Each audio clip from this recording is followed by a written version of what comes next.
कांग्रेस ने झारखंड की धनबाद सीट से ऐसे चेहरे को मैदान में उतारा है जिनका अब तक सीधे तौर पर सक्रिय राजनीति से ताल्लुक नहीं रहा। नाम है अनुपमा सिंह। अब तक की उनकी सबसे बड़ी पहचान यही है कि उनके पति जयमंगल सिंह उर्फ अनूप सिंह बोकारो जिले की बेरमो सीट से कांग्रेस के विधायक हैं। अनुपमा सिंह को धनबाद से टिकट देकर कांग्रेस ने एक बड़ा दांव खेल दिया है। सूत्रों के अनुसार झारखंड प्रदेश कांग्रेस ने कुमार गौरव का नाम उम्मीदवारी के लिए आगे बढ़ाया था, लेकिन अनुपमा के विधायक पति की लॉबिंग सबसे मजबूत साबित हुई। अनुपमा सिंह की सियासत में निजी पहचान भले ना रही हो, लेकिन उनका ताल्लुक कोयलांचल के चर्चित सियासी घराने से है। उनके दिग्वंत ससुर राजेंद्र सिंह बेरमो सीट से 6 बार विधायक रहे थे। वो दशकों तक कांग्रेस के श्रमिक संगठन इंटक के राष्ट्रीय महामंत्री रहे और इस वजह से वो अखिल भारतीय स्तर पर उनकी पहचान ट्रेड यूनियन लीडर के तौर पर रही। मई 2020 में उनके निधन के बाद उनके पुत्र जयमंगल सिंह और कुमार गौरव ने उनकी सियासी विरासत संभाली। हालांकि राजेंद्र सिंह ने जीवित रहते दोनों पुत्रों की राजनीति में एंट्री करा दी थी। उनके निधन के बाद बेरमो सीट पर हुए उपचुनाव में उनके बड़े पुत्र जयमंगल सिंह विधायक चुने गए। राजेंद्र सिंह के छोटे बेटे कुमार गौरव झारखंड प्रदेश युवा कांग्रेस के अध्यक्ष रहे हैं और फिलहाल राज्य युवा आयोग के अध्यक्ष हैं। अनुपमा सिंह की वाइल्ड कार्ड एंट्री। राजनीतिक रसूख और पैसे को लेकर इस परिवार की चर्चा पूरे झारखंड में होती रही है।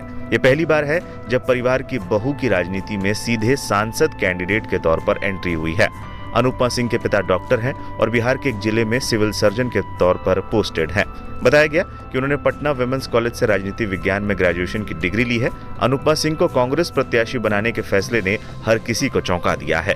इससे पहले साल 2019 में भी कांग्रेस ने धनबाद सीट पर पूर्व क्रिकेटर कीर्ति आजाद को अचानक मैदान में उतार दिया था। हालांकि उन्हें जबरदस्त शिकस्त खानी पड़ी थी। बहरहाल अनुपमा की उम्मीदवारी घोषित होने के बाद उनके पति विधायक जयमंगल ने मोर्चा संभाल लिया है। बता दें, अनुपमा सिंह तब चर्चा में आई थी जब वो हाल ही में भारत जोड़ो न्याय यात्रा में राहुल गांधी के साथ नजर आई थी। यात्रा जब बोकारो होते हुए रांची जा रही थी, तब अनुपमा सिंह राहुल गांधी के साथ गाड़ी में नजर आई थी।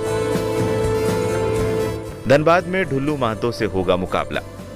ये सीट पिछले 3 चुनाव से बीजेपी के पास है। 2009, 2014, 2019 तीनों ही चुनाव में बीजेपी के पीएन सिंह इस सीट से जीत दर्ज करते आ रहे हैं। कांग्रेस ने अनुपमा को उतारकर एक बड़ा दांव खेला है। इस सीट पर अनुपमा का मुकाबला बीजेपी के प्रत्याशी ढुल्लू महतो से होगा। ढुल्लू महतो बागमारा विधानसभा सीट से लगातार विधायक चुने गए हैं। कोयलांचल में कुड़मी वोटरों की संख्या निर्णायक होती है और इस बार भी बीजेपी इन वोटों के दम पर यहां जीत दर्ज करने की उम्मीद जता रही है। हालांकि ढुल्लू महतो के आपराधिक छवि के बारे में कहते हुए पार्टी में ही विरोध के स्वर देखने को मिले हैं और इसका फायदा उठाते हुए अनुपमा सिंह ने भी कई हमले कर दिए हैं। अब देखना है इस चुनाव में कांग्रेस का दांव कितना सही बैठता है। हालांकि इतना तो है कि अनुपमा के उतरने से धनबाद लोकसभा सीट का चुनाव दिलचस्प